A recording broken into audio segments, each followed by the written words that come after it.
Okay? So, maganda at mapagpalang umaga po sa bawat isa. Sabi po natin na last week ay topic po natin yung spiritual wellness check-up. Sino po nakapanood? Yung totoo lang. Yan. Sa totoo lang talaga. Okay? So, maraming salamat po. Kasi tinatalakay na po namin ng mga elders. Kailangan pa ba natin mag-online service?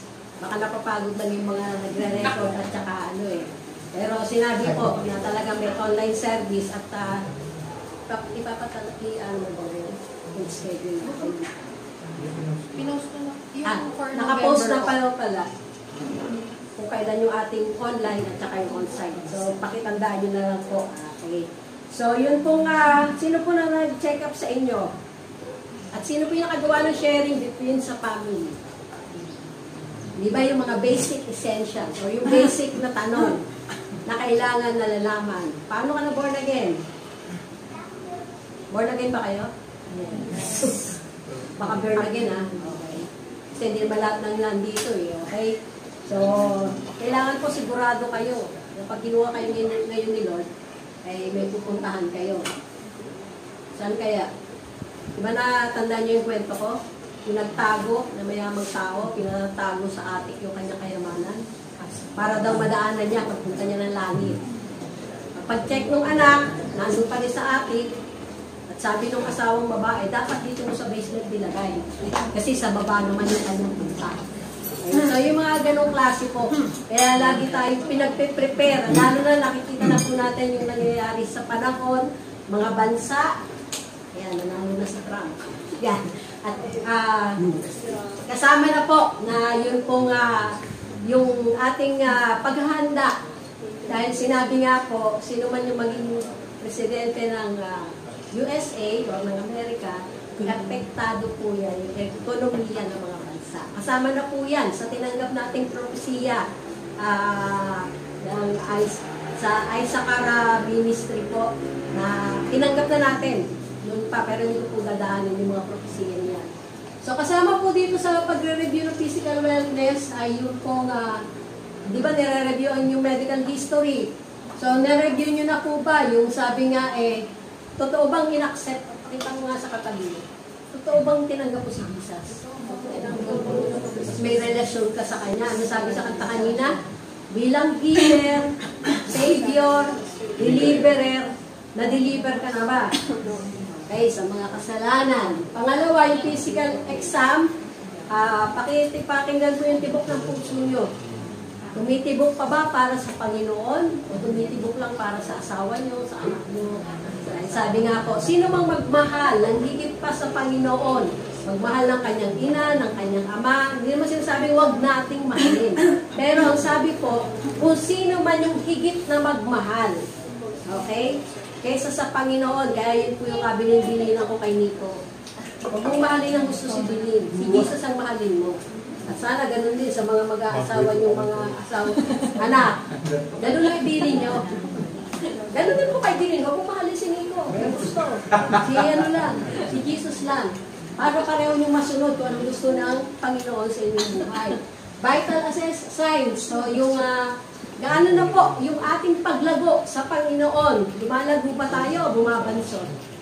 Alam niyo yung term na bansot? Sino hindi nakakalam ng bansot?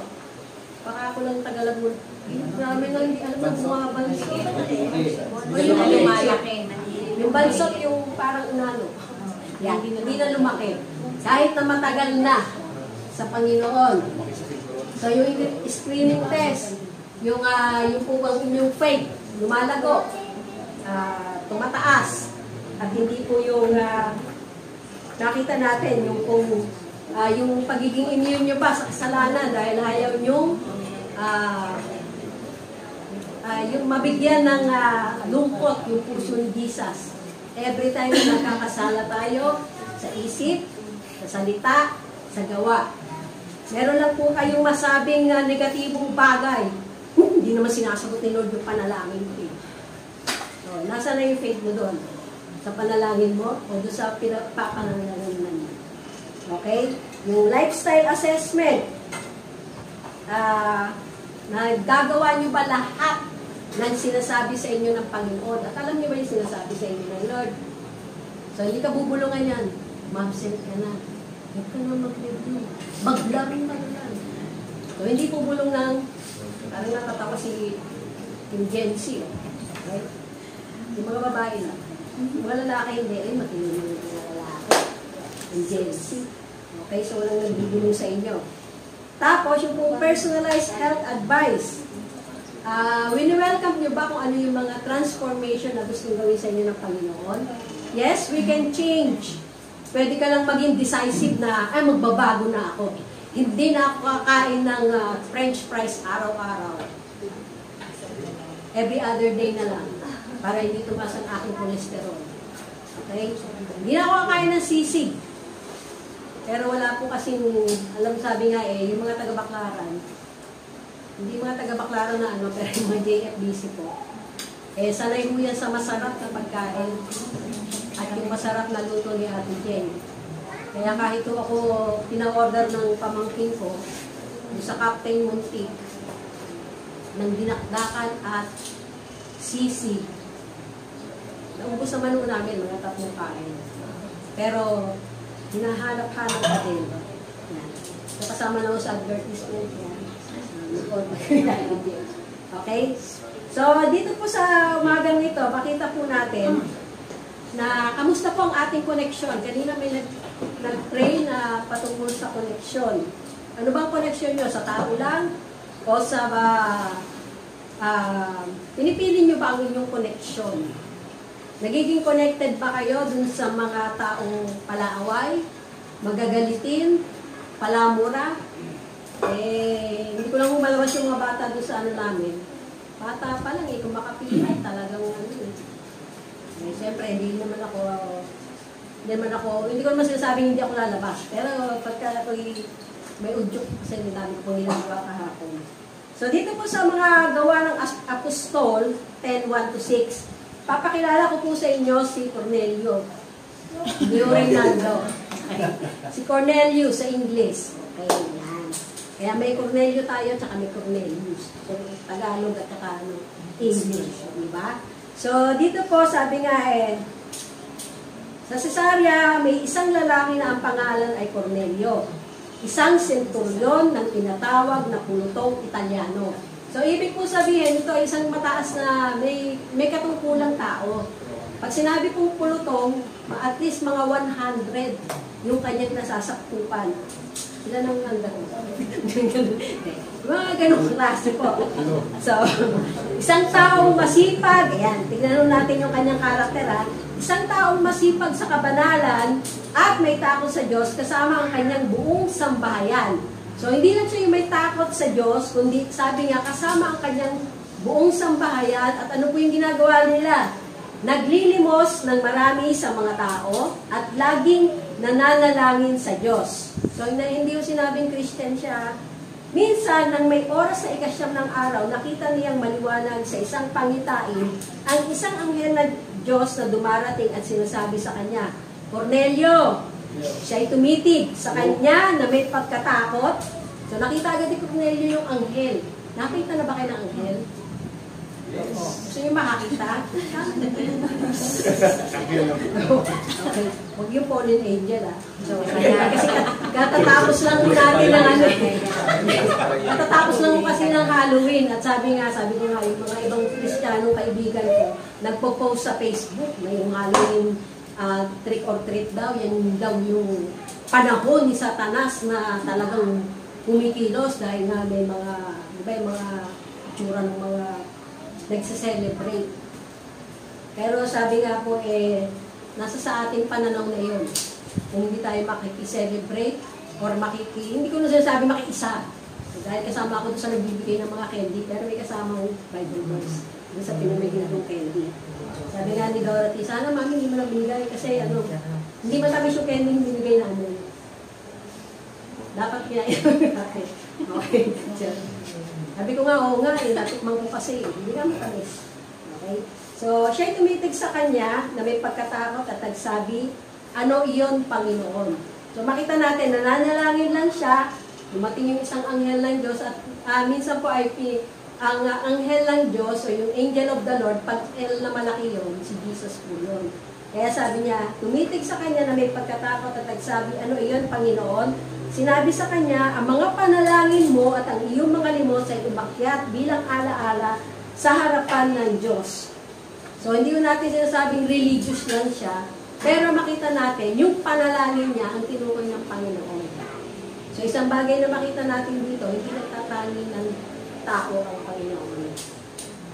Yes, may mga sincerely wrong, pero yung mga pagiging religious nila, kanina lang may kasama ako, siya pa yung nag-share sa akin. Walang tigil eh. So, hindi na ako nag-rosary ako, nananalangin ako. At, so, pinapayaan ko lang siya. Kasi nadalawin ko siya isang araw sa amin. Okay? Para sabihin na yung katotohanan. Okay? So, yung panalangin at limos ay umakyat bilang alaala sa harapan ng Diyos. At binigyan agad ng instruction. Ngayon, magsubukan ng mga tao sa Joppa at ipatawag mo isang Simon na tinatawag na Pedro. Siya'y nanunuluyan kay Simon, isang tagapagluto ng balat o yung tanner po, na ang bahay ay nasa tabi ng dagat. Nang umalis na ang anghel, anong ginawa ni Cornelio? Ayun, kumausap sa kanya, tinawag niya. May madali ang pagsunod doon sa instruction na ibinigay ng Panginoon. Tinawag niya ang dalawa sa kanyang mga alila at ang isang tapat na kawal mula sa mga naglilingkod sa kanya. Pagkatapos, pinili niya yung mga dalawang alila at isang tapat na kawal. Okay? Kumbaga may 100 soldiers yan, pero isa lang yung kanyang pinili. Pagkatapos maisalaysay ang lahat ng mga bagay sa kanila, siya sinugo niya sa Joppa. Nang sumunod na araw nang may oras na ika-6, samantalang siya naglalakbay at malapit na sa lungsod, si Pedro ay umakyat sa itaas ng bahay upang manalangin. Siya ay nagutom. So wala nang gutom sa atin ngayon dahil kumain tayo lahat. Okay? Tama po ba? Okay.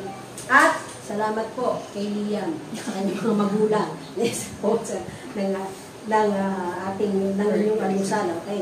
Ako mamaya pa. Subalit samantalang inihahanda nila ito na wala ng malay. Nag-hype lang siya. Okay? At nakita niya bumukas ang langit. Kayo, pwede po kayo mag-hype po.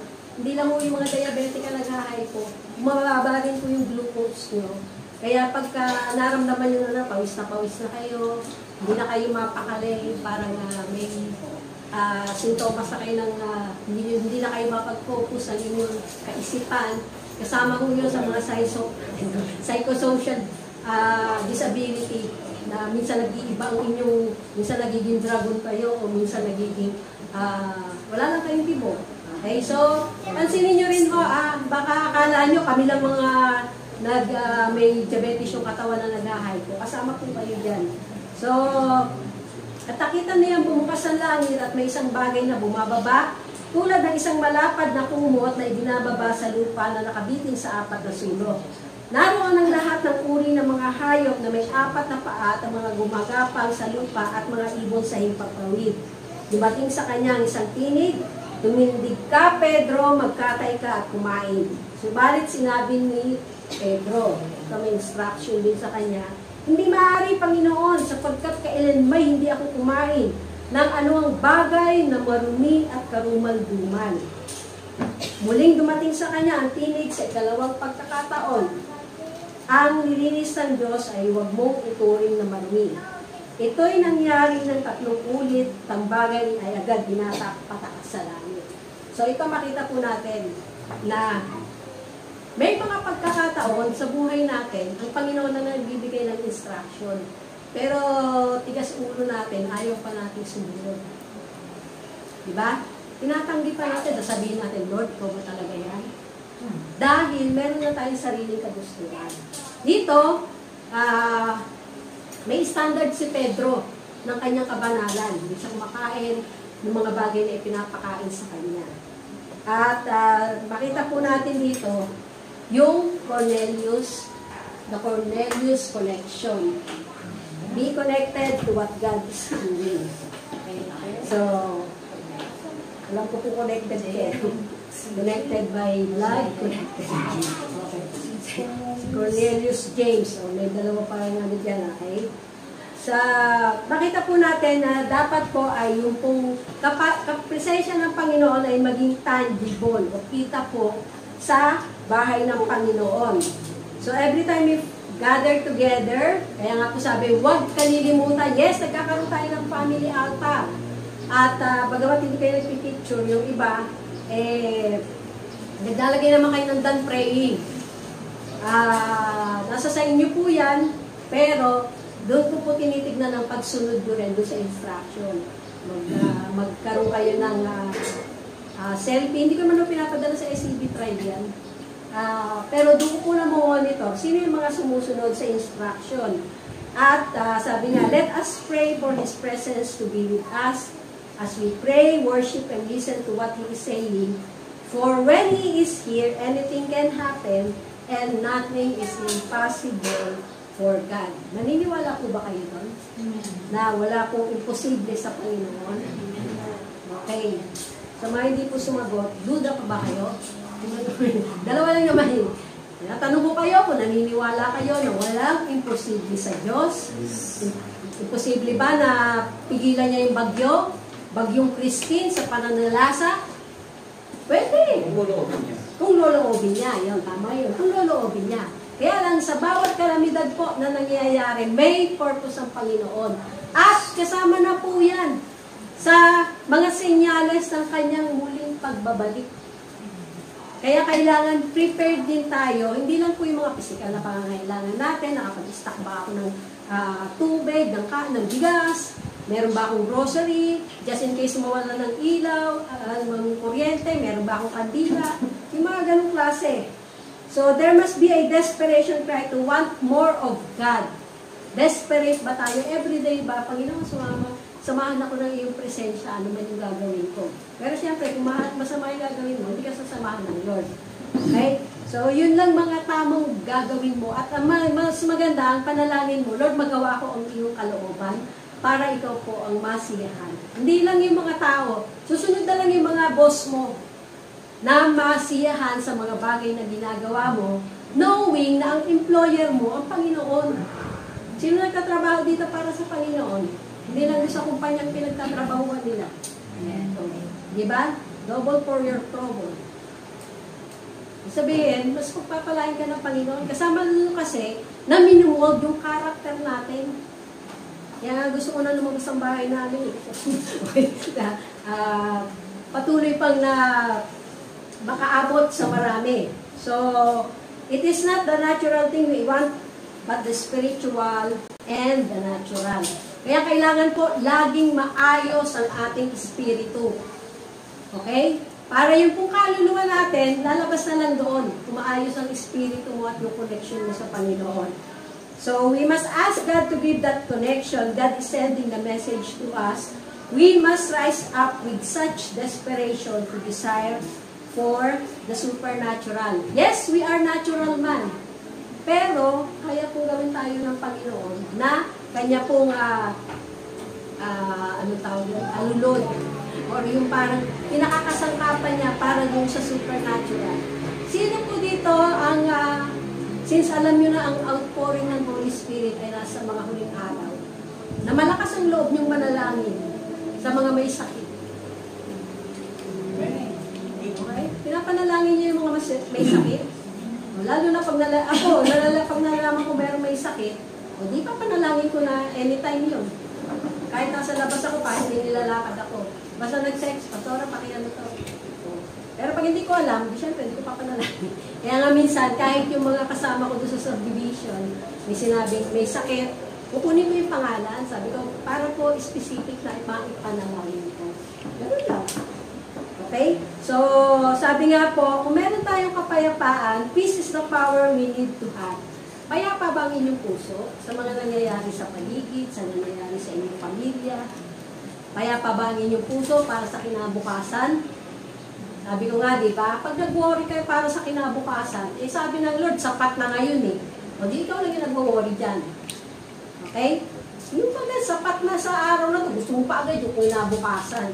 So, i-apply mo natin yung ating mga natututunan, tinatanggap na salita ng Panginoon. Mga estudyante, Alam nyo, lagi ang inyong midterm, mga exam date. O bago dumating nyo, mag-review na kayo. Alam nyo yung kakayanan nyo sa pagre-review.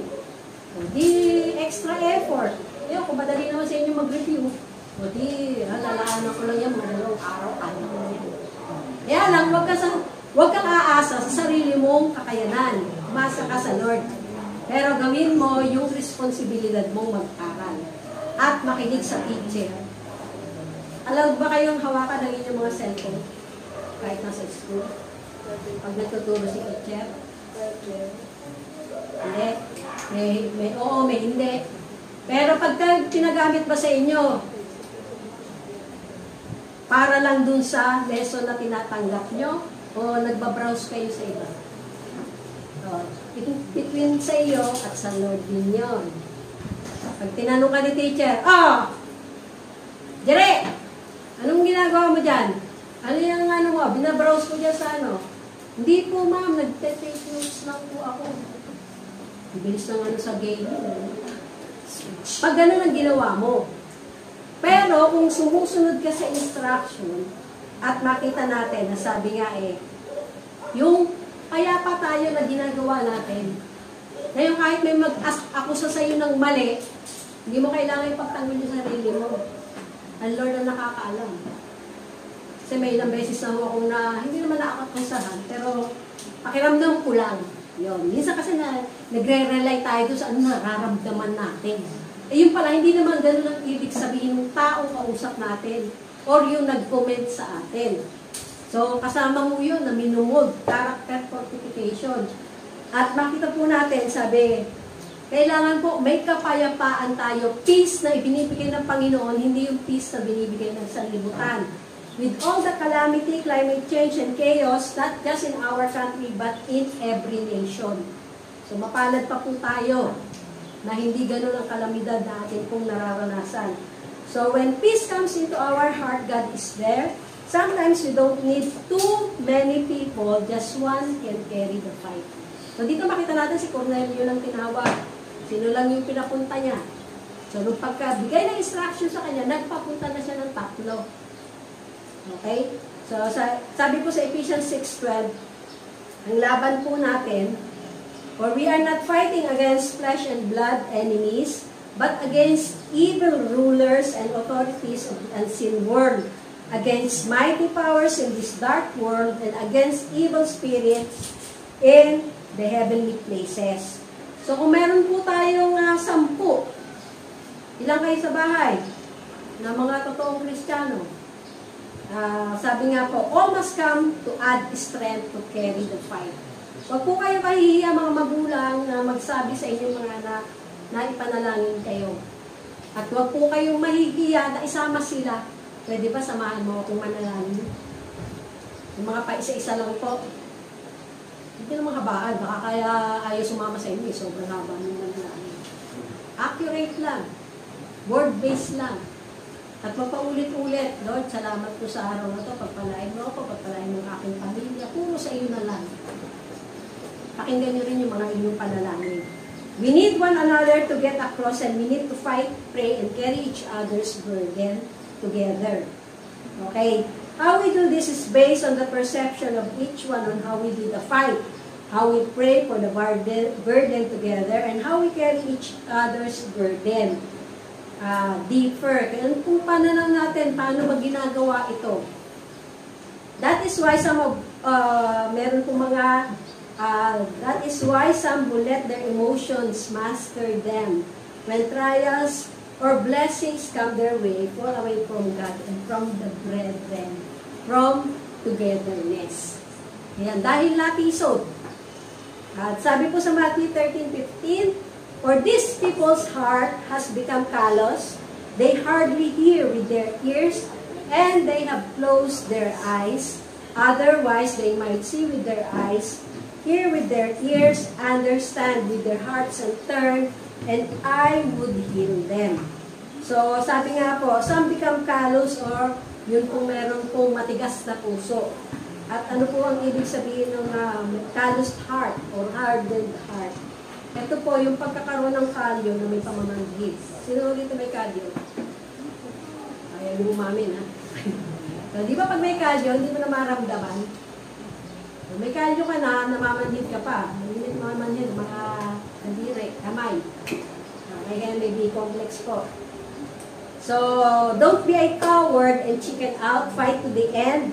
If we do die, kung mamatay man tayo sa ating pakikipaglaban, hindi pakikipagtalo ha, pakikipaglaban, laban sa gawa ng laman, gawa ng kaisipan, yung mga sistema ng mundo, we are still a victor and we leave planet Earth a fighter. Victor, hindi po yung talunan. So, our prayers will not go out unheard. Someone in the family or people around us will receive the miracle. When we do the fighting, the victory will go to the next generation. Maaaring yung mga panalangin natin hindi ngayon sinasagot ng Lord kasi may timetable din ng Panginoon sa pagsagot sa mga panalangin natin. Gusto natin yung timetable natin. Hindi pa naman yun ang timetable ng Lord. So, isuko muna sa Panginoon, Lord, yung timetable ko po. When we do the fighting, the victory will go to the next generation. Whatever we pray and do, the words we speak, the help we give will always be rewarded. Ang Lord ang nakakaalam. Ano man yung ginagawa natin. Ano man yung tulong na binibigay natin, bakit natin tinutulungan, bakit natin inaasistihan. Alam ng Panginoon yung motibo ng ating puso. Sometimes we may not collect it or yung sagot sa ating panalangin, but our children or grandchildren will collect it. Kaya maganda po, tinitrace nyo yung inyong yung family tree nyo.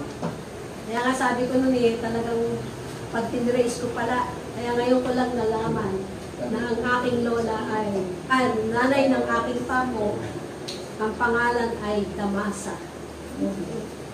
Panginoon, talaga naman Damasa. Damasa at yung kanyang asawa naman ay Roberto. Yan. Kaya sabi ko nga, magandang nag-aayos ka rin ng papel. Kasi natitrace mo, saan ba nanggaling itong mga tao? At anong mga pangalan nila. At importante po yung birthday. Biro nyo. Pati sa pag-ibig, ultimo yung birth certificate ng nanay ng lola at lola ko. Kailangan mahanap ko. Biro mo, 1884 pa itinanganak ko. Buti na lang, meron akong naninilaw na papel na hawak. Okay? Kaya may importante po yung tinatago natin yung mga papel ng maayos. At dito po sa Acts 10:17 to 18, makita po natin yung pagpapatuloy ng nakitang vision ni Peter. Peter wondered what this vision meant. The men Cornelius sent had found Simon's house. So, habang pinagbubulayan ni Pedro, yung mga tao na pinapunta ni Cornelius, yan, hindi na si Cornelio, Cornelius na ngayon. Okay. So, found Simon's house. They were standing at the door. So, nakita lang ang pintuan ng bahay na tinukoy ni Pedro, ng Panginoon kay Cornelio. So, they asked, is Simon's Peter staying here? So, yun po yung divine appointment ng Panginoon. Kaya huwag mo tayong basta lakad ng lakad. Yes, may mga schedule tayong sinusunod. Ako, dami ko yung schedule na nakalagay sa schedule ko. Ito ang gagawin ko, ito pupuntahan ko. Pero, pag ako yung sinaway na ng Lord, magpapasaway naman ako ngayon.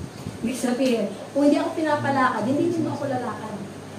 Kasi sabi ko nga, kung nagpe-pray tayo, Lord, divine favor from you, at sa mga tao makakausap ko, wala pa din yung tao. Hindi mo na ako kita. So, magpaawat po tayo paminsan-minsan. Hindi paminsan-minsan. Yung sinabi ng Panginoon, kung hindi pa sinasabi ng Lord, makinig po tayo sa udyok ng Banal na Espiritu. Acts 10:19 to 21. While Peter was still thinking about the vision, the Spirit said to him, listen, 3 men are looking for you. Get up and go downstairs. Go with this man without wondering if it's all right because I sent them.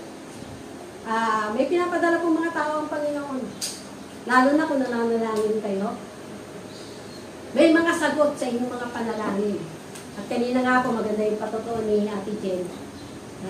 Sabi nga pag si Eri na nag-pray, talagang pagkatapos ng prayer, andun na agad yung order sa kanya. So, sabi, Yung bagang childlike faith na talagang pinapakinggan ng Panginoon. Ngayon, kung halimbawang nag-pray man sila na, Lord, bigyan mo kami ng order, kung hindi kaya ni Ate Faith, hindi bibigyan ng order. Kung ng customer na mag-order. Pero mag-order na ko kayo na maaga ngayon, ha? Para hindi kayo abot sa, sa paspasan. Kaya pa din.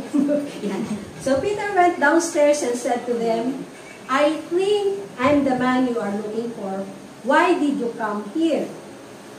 The man said, a holy angel told Cornelius to invite you to his house.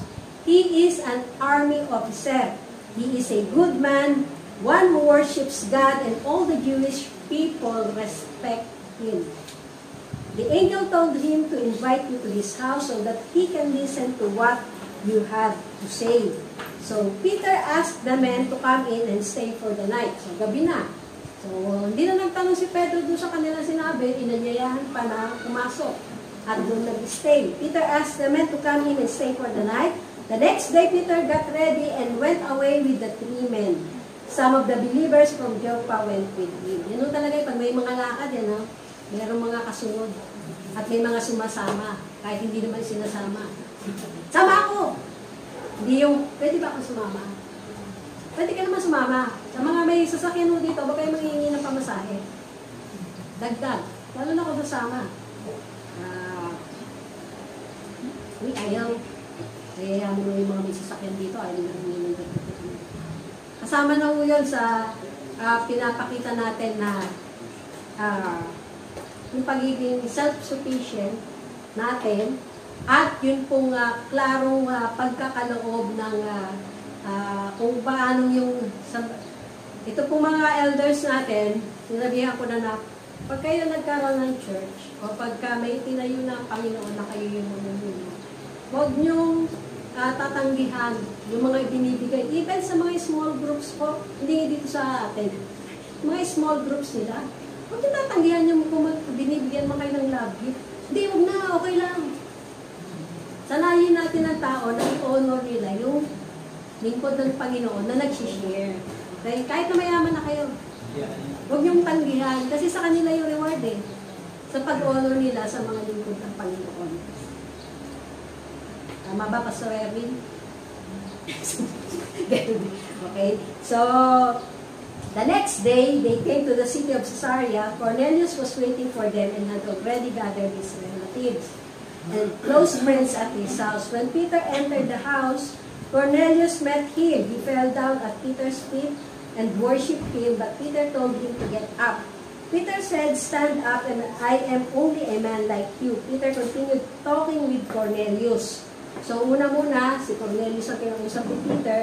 Then, Peter went inside and saw a large group of people gathered there. Peter said to the people, you understand that it is against our law for a Jew to associate with or visit anyone who is not a Jew. But God has shown me that I should not consider anyone unfit or say they are not pure. That's why I didn't argue when your men asked me to come here. Now, please tell me why you sent for me. Kinausap na niya si Cornelius bago po nakita yung maraming tao na kasama po ni Cornelius. Cornelius said, so kinuwento na po niya yung nakita natin sa verse 1. So hanggang yung Tagalog.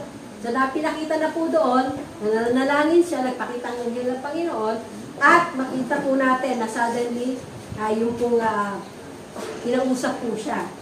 So, one reason why we don't succeed in our fight to win souls. So, lagi niyo pong naririnig yan. Na kailangan po natin na patuloy po na mag-win ng soul. Hindi po yung soul na naligtas na. Pwede nating palakasin yung mga Kristiyano mahihina, pero yung pong pag-agaw at patuloy pong pagdadala sa kanila sa kaharian, sa Panginoon muna. Bago sa kaharian ng Panginoon, yun po ang ipinaaabot natin sa atin ng Panginoon. So, because self has become the centrality. Ligtas na ako eh. Okay na sa akin yun. Okay na ako. Bahala sila mapahama. Lalo na kung matigas yung puno ng gusto mong sharean. So, sabi nga po do we believe that when we pray long enough and believe, God will manifest?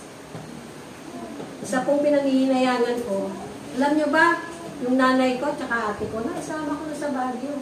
Mga unang panahon na nagsishare si Pastor Wilbert, School of Empowering Pastor. SEP. Sumama na ko yun sa Baguio. Nandun pa kami sa, ano yung pinakaunang ano doon? FBR. Kasama ko sila doon. Wala naman sila sumama sa seminar. Pero isang pinanghihinayangan ko, naisama ko din yung nanay ko dito. Although alam ko lang, kasi may mga sumasama ko sa Baguio, ang motibo lang gumala. Mag-ikot or mamasyal. Pero yung pong pagtanggap, sabi ko, Lord, kasalanan ko ba? Hindi pa kasi ako makakatanggap ng mga, hindi pa ganun ka, ano yung pag-ano na kailangan gawin mo sa kaaway, yung kaluluwa nitong taong ko. Even sa mga halati sa buhay. Kayo ba matitiis yung makita yung mga kamag-anak nyo na sa naglalagablab na ako'y ng impyerno? Kung hindi nyo sila masishare ng gospel, mapapatanggap sa Panginoon at patuloy na magdadala sa kanyang paghahari. So, na-experience po ba natin ang Panginoon personal? Experiential po ang Lord. Hindi po siya yung malayo, hindi malapit, pwede niya po kayong yapusin. Wala ako kasi akong kayapos, kaya malinit kong, Lord, yapusin mo naman ako. Siyempre, kami lang dalawa sa loob ng bahay. Yapusin mo naman ako, Panginoon. At pag nakikipag-usap ka sa Kanya, nagpe-pray ka sa Kanya, ina-expect mo ba siyang sumagot? O hinihintay mo siyang sumagot? Kasi pagka-amen mo, in Jesus' name, amen, lumalayas ka na agad. Hindi mo na inaantay yung sagot ng Panginoon sa panalangin mo. O hindi ka nagbabasa ng Kanyang salita, baka pag sa pagbasa mo, andun pala yung sagot sa iyo ng Panginoon. So when we do the right thing on earth, heaven will respond. Yung tama lang po, nagagawin natin sa mundo. Baka naninigarilyo ka, tapos sasabihin mo, Lord, ayoko pong magkaroon ng pneumonia. Ayoko pong magkaroon ng anumang sakit. Gawa nitong paninigarilyo. Okay ka lang. Marunong ka pa sa Diyos. So, lahat po ng mga maling ginagawa natin sa ating katawan, pag-iinom, paninigarilyo, katakawan, ano man po yung bisyo natin. Bisyo talaga katakawan. Ay, maling pagkain. Yan. Kasama po yun, aanihin po natin. Anong tinanim mo, aanihin mo. Kaya nga po kailangan, kaya malinit ko pong sabihin, mga kabataan, yung templo po ng Holy Spirit, yung katawan natin. Kaya huwag yung sabihin, pastoral mo, lagi nilaw ako yung kasi hindi siya malakas kumain. Diba? Hindi ko talaga ako malakas kumain. Pero, kasama na ko yun sa disiplina ko sa aking sarili. Dahil gusto ko, hindi na ako nagtuturo sa gabi. Yung konti. Dalawa kasi tinuturo ko sa gabi. Pero sabi ko, Lord, okay, hindi naman mabawasan yung tinuturo ko. So, stop doing the wrong things and the things people pressure us to do. Gusto ng employer mo, nagmuwa ka ng anomalya, paano mo tatanggihan to? Dapat kumbaga mayroon ka ng mga tinitignan na strategy, possibility. Sabi ko nga sa kapatid ko nung kami, sabi niya, dapat ang babayaran natin capital gains tax noon. Sabi nung sa taga-BIR, nasa 39,500. Ang hiningi lang sa atin, 18,000. At sinabi naman nila na ang nakaresibo, 8,000. Sabi, ganun sila kakapal. Okay. So, ganun sila pagdating sa pagnanakaw sa gobyerno. At madaanan ko na po, yung halaman daw dyan ni Ate Marlene. Ano yung halaman yan? Aloe vera ba yan? Hindi po yung ano? snake plant. Snake plant. No. Wala naman nung siguro sa ating pumuputol dito. Mga bata, matanda. Hindi. Kaya ako pinapaalala lang, nakikigamit lang po tayo ng lugar, so kasama na po yun, na kailangan pangalagaan natin. So kung nanghihiram mo tayo kung paano yun sa Bible, di ba, merong nanghiram ng palakon So, pagtapon niyang ganon, natanggal yung mismong, yung talim ng palakol at lumubog sa ilog. So, anong sabi niya? Alas, for it was barren. Ganun po kahalaga. Kung nakikihiram tayo, natilihin natin yung kaayusan. Wala naman po amin dito na sila yung nagtututulog. Okay. Uy, wala. Di wala. Grado ko wala, ha? Baka mamaya makita ni Ate Mari, merong snake lang sa bahay. Nakita kayo sa CCTV, ha? Oo, may okay. Meron, biglang ganun. So, nakita po natin na even yung mga sa balita, di ba? Yung mga 10 taong gulang, pinagbebenta ng magulang, ng shabu, yung mga nanay, mismong mga anak niya, ginagamit sa porn. So, other people don't have a leader, but we have the best leader, and the Holy Spirit is the leader of Jesus. Bakit? Nananalangin siya noon bilang tao, wala siyang kakayanan. Kaya nga after niyang mamatay, sinabi niya, antayin niyo yung banal na spirito. Kaya may kakayanan tayo ngayon na maging witness ng Panginoon. So don't be afraid to share the gospel with those who do not yet know Jesus.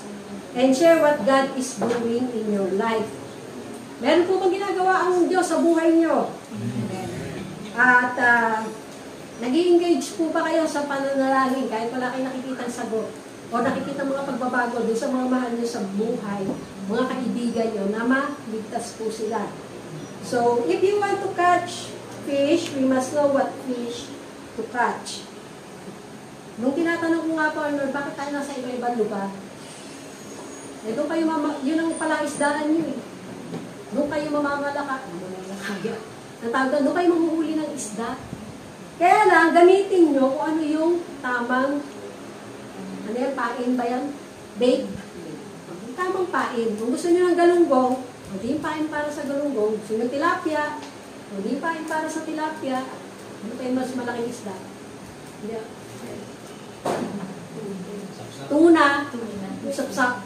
Yung sapsap, masarap pinangat yun eh. Ano kami, gusto na saging. So, not every fish will pour for the same bait. Kaya wag nyo pong, buti pa sila, mga mayayaman, mga opisina. Nasa opisina sila eh. Mga businessman, nasa business sila eh. O ako nandito lang ako, anong ginagawa mo dyan sa lugar mo? Diyan ka gagamitin ng Panginoon para mangisda. Diyan ka gagamitin ng Panginoon sa trabaho mo para mangisda. At diyan ka gagamitin ng Panginoon sa business mo para mangisda. Acts 10:33-35. So I sent for you immediately. It was very good to you to come here. Now we are all here before God to hear everything the Lord has commanded you to tell us. Opening his mouth, Peter said, so dito na-realize ni Peter, most certainly I understand now that God is not one to show partiality to people as though Gentiles were excluded from God's blessing. Lahat po tayo mga hentil. Lahat tayo dapat hindi maligtas. Pero makita po natin, dahil nag-respond tayo sa paanyaya na tanggapin ng Panginoon bilang sariling tagapagligtas, i-admit natin na tayo ay makasalanan at maniwala tayo si Jesus ay namatay sa krus sa Kalbaryo para tubusin tayo sa ating kasalanan at bigyan ng buhay na walang hanggan at siya'y muling nabuhay. Huwag kong kalimutan yung resurrection power ng Panginoon. But in every nation, the person who fears God and does what is right by seeking Him is acceptable and welcome by Him. So, ang pinakamalaking produkto po or yung greatest product that God has been given into our hands. Hindi po produkto ng pwede yung ibenta. Pero po, yun ay mga tao. No matter how, nung gaano man kagaling ang medisina, ang mga panggagamot kayo, talagang makita natin po, routine lang natin ginagawa yun. Trabaho ko, pasok sa eskwelahan, business, routine lang gawa natin. Pero sa kanluwa po, iba. Ephesians 1:8-12, pakibasa po. God gave us the grace to live freely, with full wisdom and understanding, and let us know His secret plan. This was what God wanted. He planned to do it through Christ. God's goal was to finish His plan when the right time came. He planned that all things in heaven and on earth would join together with Christ as the head.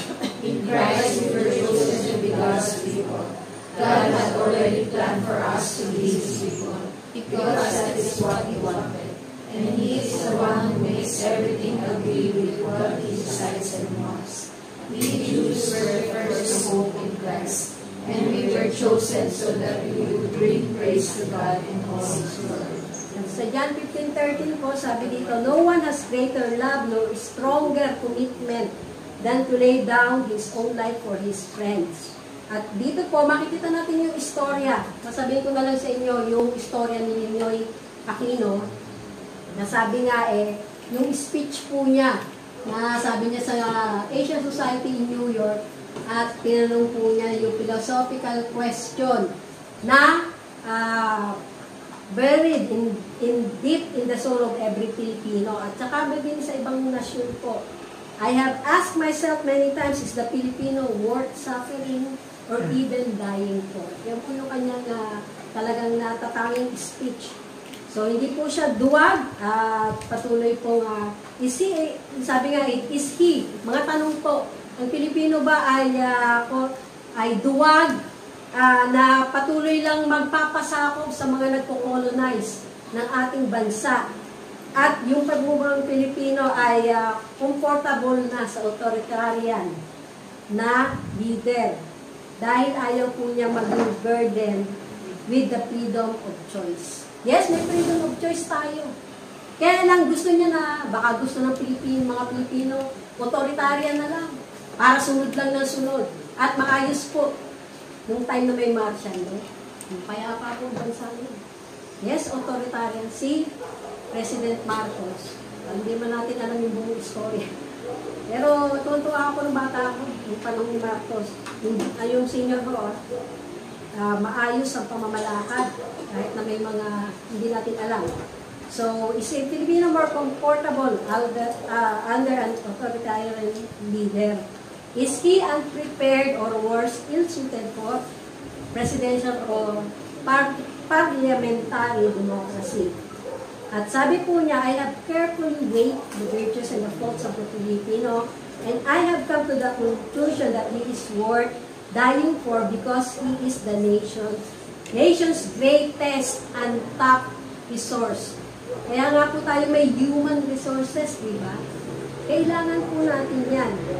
So, even tayo siguro, every person ever born has wrestled with the value of a human life and the worthiness of being loved and accepted. Minsan feeling natin hindi tayo ina-accept. Feeling lang natin yun. Kasi yun yung pananaw natin. Paano ba tayo ina-accept? Paano ba yung pagpapakita ng pagmamahal? Paano ba tayo minamahal? Kasi minsan ang gusto natin, yung the way na gusto natin, yung pagmamahal na ipakita nila sa atin. Iba yung pamamaraan, kahit na may 10 tayong anak, iba-iba yung pamamaraan niya ng pagpapakita ng pagmamahal. Gusto mo, yung panganay na anak mo, yung pagmamahal na binibigay niya sa'yo, ganun din yung siyam. Hindi po pwede yun. So, yun po ba, ano po bang halaga ng buhay ko? Natanong niyo na po ba yun? Bakit ba ako nabubuhay? Sabi nga po ay talagang from one end of the spectrum to the other, all humans wrestle with Ninoy's worthiness question. Ang tanong lang, pinanganak ka na rin lang, at na-born again ka na rin lang ngayon, then make your life worth living. Diba? Because He lives. Make your life worth living. At kailangan tanong, Lord, bakit ba ako nabubuhay ngayon? Bakit ba ako may lakas? Bakit ba ako may kagalingan? Bakit ba ako may utak? Kasi may mga taong wala ng utak, di ba? Binawasan yung utak dahil baka kumalat pa yung cancer. So, kasama po yun. At hindi lang po si Ninoy Aquino yung unang tao na naniwala na ang Pilipino is worth dying for. So, ano po ba yung classification ng mga kaibigan natin na kailangan natin i-reach out? Kasama na po dyan, di ba? Kasi minsan nahihiya tayong i-reach out yung ibang tao yung mga unbeliever. So, kaklasify lang po natin. Some are neutral. So, there are neither this side nor that side. Pero somehow po may pinaniniwalaan yan. They are not resistant because they don't know about Christ and healing or the Holy Spirit. These kind of people are important. Share with them and sow the seed so that they can change from neutral to become positive. Ano po yung neutral sa mga may cambio, sa sasakyan? Di ba nasa gitna lang yun? Pagka automatic, pati ba sa automatic na rin? Meron. Ayun. Doon ko lang kasi sa manual. Okay. So, just because they are neutral doesn't mean they are hard. They are just not informed. Okay? Hindi lang po nila alam yung tamang pananaw patungkol sa Diyos. Kasi nga, yun ay nakalakayan ng religion. So, when people are neutral, they are easily changed. Make efforts to give them information so that they can change. Sabi ko nga po, yung pong pag-share sa tao, hindi po kailangan napakahaba. Share mo lang yung pagmamahal ni Jesus.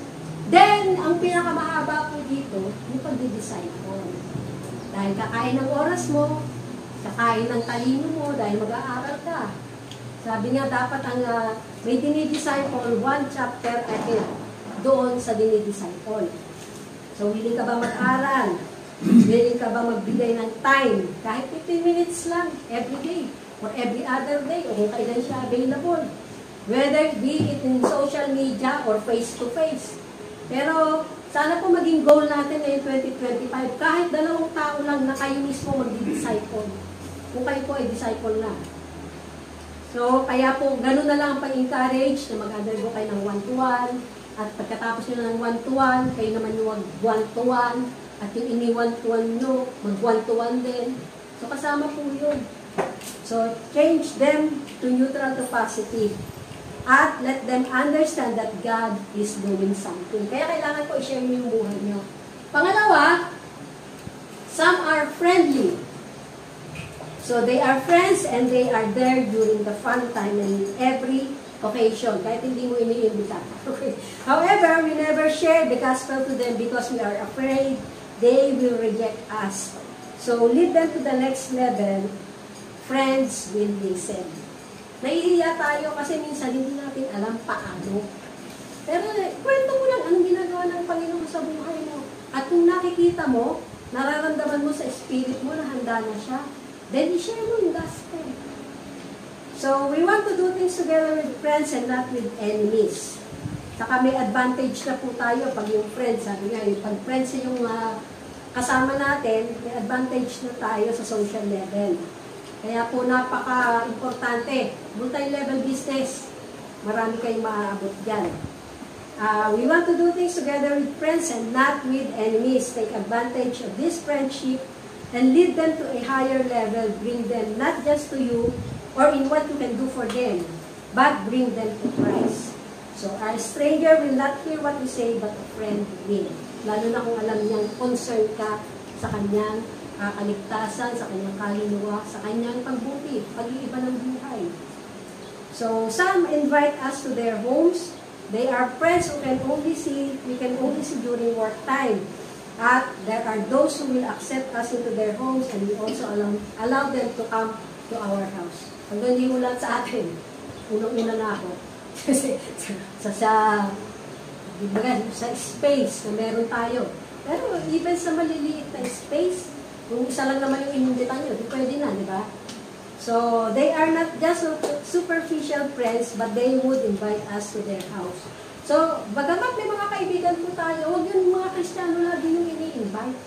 Sabi ko lagi, maglaan din kayo ng time na makapag-invite ng mga hindi Kristiyano para ipakilala si Jesus sa kanila. Ito, magpapasko, family gathering. Meron pong plano ang elder na abutin yung mga bagong Bible study. So, kasama po yun. Hindi na namin kayo bibigyan ng regalo. Mga ganun pagpaplano lang po. Siyempre, kasama doon yung budget. Siyempre, kasama din yung time natin. Para po ma-connect sila sa church. Okay? Hindi lang mo doon sa leader, kundi ma-connect sila sa church. So, they are called family friends. They won't reject us easily. Pwedeng i-reject nila tayo, pero hindi ganun kadali. Even when they reject us, our family members may not reject us. This kind of friendship is different. Lalo na po kung pamilya na yung kaibigan nyo. Some people are extended family, pang-apat. They are not just family friends. They are almost as regular to our house like our relatives. They are our extended family like godfather or godmother. So yung mga ninong at ninang, pakilala niyo po ang mga ninong at ninang ng anak niyo. Huwag lang po during ng Pasko. Diba? Katulad yung mga bata rito, lahat na lang pinagmano nyo. Baka dun sa ninong at ninang niya, hindi nyo pinagmano. Or ipakilala nyo po, dalhin nyo sa bahay. Ito si ninang mo. Ninang, pwede pakipray mo. Ganong klase. Hindi lang basta kayo kumuha ng ninong at ninang. Dahil lang kaibigan nyo sila, pero hindi nyo naman pinakilala sa anak nyo. So, some people will follow us to the house of God. So, this is a spiritual relationship. They are friends with us. They know the church and they know our extended family and they want us to follow. They want to follow us to church. This is an important sign whether they become Christians or not. It depends on our relationship with them and how the church relates to them. Yan. Hindi na po bago sa atin si Ira at si Eddie. Yan. Mula pa Baclaran days, andyan na po sila. Kilala nyo ba si Ira, mga youth? Kilala nyo si Ira, ha?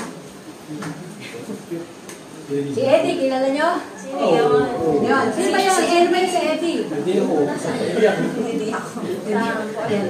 Eddie siya. Talaga itong mga to. Kasi naman si Shelly. Okay. So kasama po, napaka-importante din po yun. Inaaral din po natin paano makapag-relate doon sa mga bagong dinadala natin sa church. Kasi minsan tayo rin yung magkakatabi. Tayo rin yung nag-uusap. Left out of place. So kasama po yun. Kaya nga po tinignan ko ano ba yung mga spiritual na talents or gifts na meron ng bawat isa. Although sabi ko moron sa ano, pero tignan nyo sino ba yung friendly dito, sino yung madaling makipag-relate. Kasama po yun. So tinitignan natin. At kung kayo yun, mag-volunteer na kayo. Basta wala ako, madaldal ako. Pwede lang makipag-relate. Kasama ko yung madaldalan ng maayos. So, para tayo puro mga tahimik. Ako tahimik lang wala. Diba? So, ayan. Isa mag-isa lang ako sa bahay. Pero nangangapit bahay dito ako. Kaya lang yung mga kapit bahay namin doon. Pagka napako, hindi ko pang kapahayan. So, when they come to church, we raise our standard to go out, all out to bless them with our warm welcome and friendship. Para po hindi sila ma-out of place. So, kasama mo yan sa pinag-aaralan. Kasi hindi naman lahat tayo people, person. Diba? Lalo na ako. Diba? Sanay ako mag-isa lang eh. Sanay ako solo lang. Solo lang. Dahil mababaw ang aking self-esteem. Elementary pa lang. Kung biro nyo nung elementary pa lang kayo, bigla kayo sabihan ng mga lalaking kaklase nyo. Ay, sino? Si Susan? Wala yan. Laspag na yan. Eh, hindi ko naman alam yung ibig sabihin ng laspag. Ano yung laspag? Naakbayan ka lang ng lalaki, gano'n, laspag ka na. Kaya napaka-importante po, role ng mga tatay na ipaunawa sa inyong mga anak na babae, paano iingatan yung kanila sarili. Lingguhan lang umuwi ang tatay ko noon at wala pa yung nanay ko noon. Okay. So napaka-importante po, kayo yung nagpapalaki sa inyong mga anak. Okay, may mga manyakis kasi akong kaibigan lalaki. Umiiyak ako, hindi ko alam na kaya gano'n na pala sa akin, nakala ko naman babae. Yun lang, tapos narinig ko. Hindi naman ako kaya lang hindi ko naman alam yung pinagsasasabihin lang. Kaya hindi ko sila inaway. Okay? So, teach them how to get saved and be healed. Spiritually, emotionally, and physically. Confess we are sinners, Jesus is the Savior, and receive Jesus to our heart publicly. Kaya nga po ikaw confess eh. Hindi yung tinatanggap ko ba si Jesus sa buhay mo? Opo, tinatanggap ko. Kaya nga pasusunurin mo sa panalangin ng pagtanggap. Intentional. Then intentional din, nasasabihin nyo, gusto mo ba magpatuloy tayo? Kahit 15 minutes, kahit 10 minutes. Panalangin kita, pagkaralan natin patungkol kay Jesus. Di ba mga simple lang? Sabi nga God does not want us to be afraid. Hindi po sa Diyos ang pagkatakot. Yung pagkatakot sa Diyos, yun po yung very one. Pero yung mismong takot na ayaw mo mag-share, kino-compromise mo, sinabi ng Lord, mag-share ka. Sinabihan ng tao, ayoko, wag mo ako share-an. Ayoko marinig yan. Nalilipat ka sa iba. Pero kung alam mo na yun ang tinutukoy ng Panginoon, na i-share mo siya, kahit na ayaw niya, kasi sabi ni Lord, ikaw ang bahaginan ko ngayon. Okay? God does not want us to be afraid. Tell them how to be saved and how to be healed and be filled with the Holy Spirit. Yan pa lang po, yun sa unang pagtanggap natin. Sabi nga po, yung sin. For the wages of sin is death, but the free gift of life is eternal life in Christ Jesus. Romans 6:23. How to get them saved. Kasama na po yan. At sa Romans 3:23, then sa Romans 6:23. Then, doon po sa Romans 10. Because if you confess with your mouth that Jesus is Lord and believe in your heart that God raised Him from the dead, you will be saved. So, tanong mo lang, gusto mo bang maligtas? Pag tinanong, saan ako maliligtas? Sagutin mo na. Saan siya kailangan maligtas? Bira kayo, hindi mo sagot. Mula sa kasalanan. Baka sabihin, mula sa impyerno para maligtas ka na impyerno. Totoo, pupunta naman sa impyerno, pero yun agad. Yun agad. Pero pinasabi ng Lord, so, show them how to have a changed life, and from there, they can change other lives. Pakita mo yung buhay mo na nabago ng Panginoon. Sabihin mo yung patotoo mo. Paano kang nabago? Paano kang nabago ng Panginoon? Paano kang nagpabago sa Panginoon? Sabi nga yung pagiging transform po ang Lord lang ang pwedeng gumawa.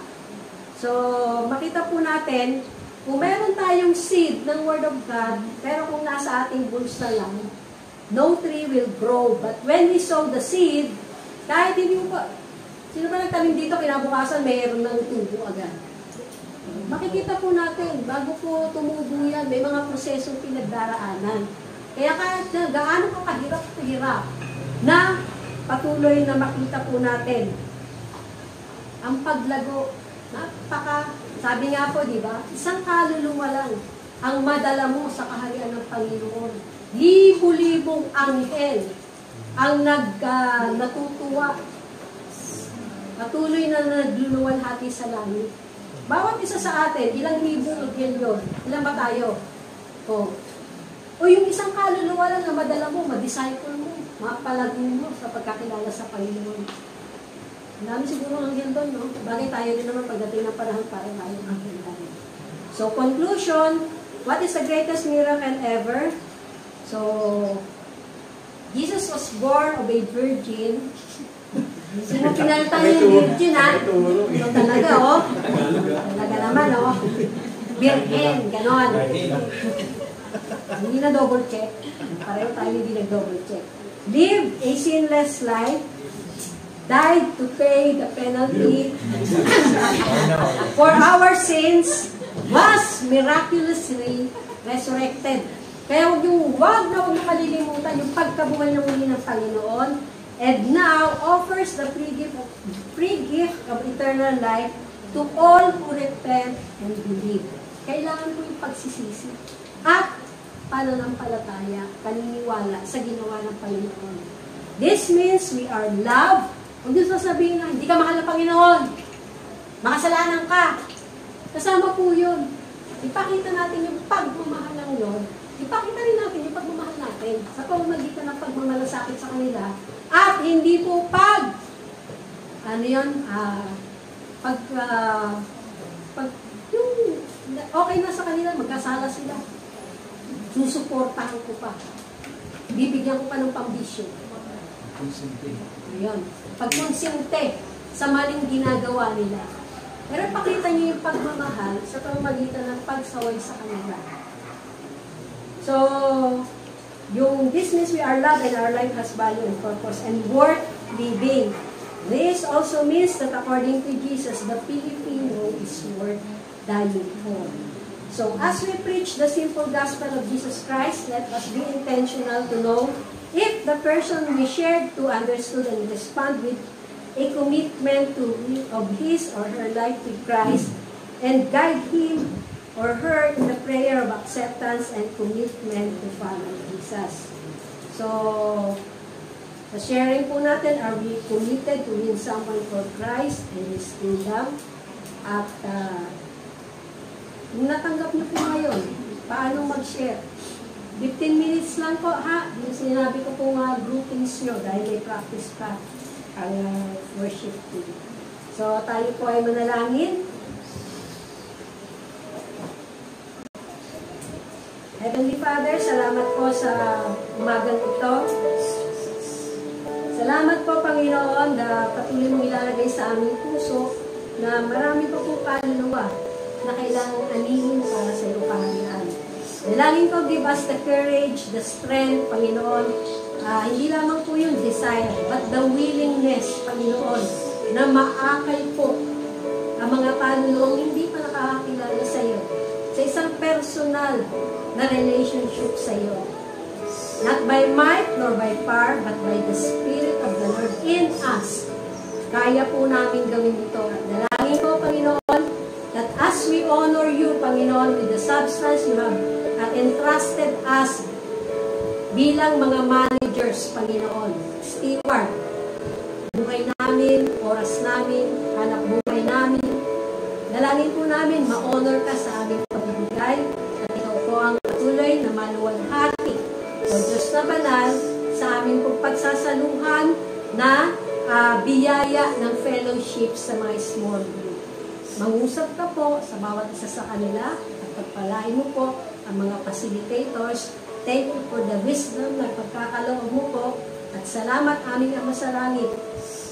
The harvest of souls is ready, but the laborers are few.